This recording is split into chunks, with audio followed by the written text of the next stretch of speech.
અગત્યના સમાચાર। વડોદરાના નંદેસરીમાં કંપનીમાં આગ લાગતા નાસભાગના દ્રશ્યો જોવા મળ્યા। આજે નંદેસરીમાં એક કંપનીમાં આગ લાગતા કંપનીને ભારે નુકસાન જોવા મળ્યું હતું। 10 જેટલી ફાયરની ગાડીઓ ઘટના સ્થળ પર પહોંચી હતી।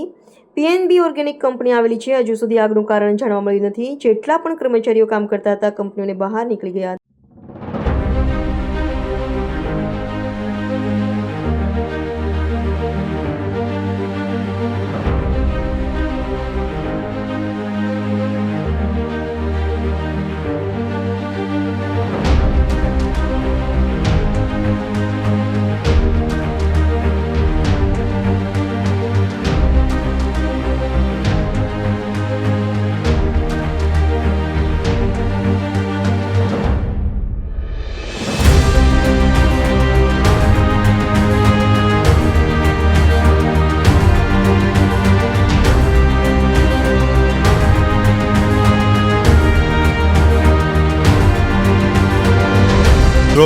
આજ રોજ સવારમાં અમારે કંપની હું સોડિયમ મેટલમાં છું એટલે કલ્પસૂત્ર કેમિકલમાં અને એ કલ્પસૂત્ર કેમિકલ અમે બહાર 10 વાગ્યાની આસપાસ હતા અને એક ધુમાડાની ખબર પડી એટલે અને ટેલિફોનિક પણ ખબર પડી કે ભાઈ કોઈક જગ્યાએ આગ લાગી છે।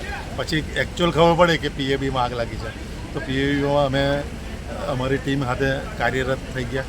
એ સાથે સાથે દીપક નાઇટ્રાઇટ, થામસન, પાનોલ ઇન્ટરમીડિયેટ આ બધી ઇન્ડસ્ટ્રીના સેફ્ટી ઓફિસર વિથ ફાયરમેન સાથે આ લોકોએ બધી એટલી જહેમતથી આ અત્યારની સ્થિતિમાં અત્યારે 11:30ની વચ્ચે લગભગ 80% આસપાસ આગને કાબૂમાં લેવામાં આવી એવું લાગી રહ્યું છે।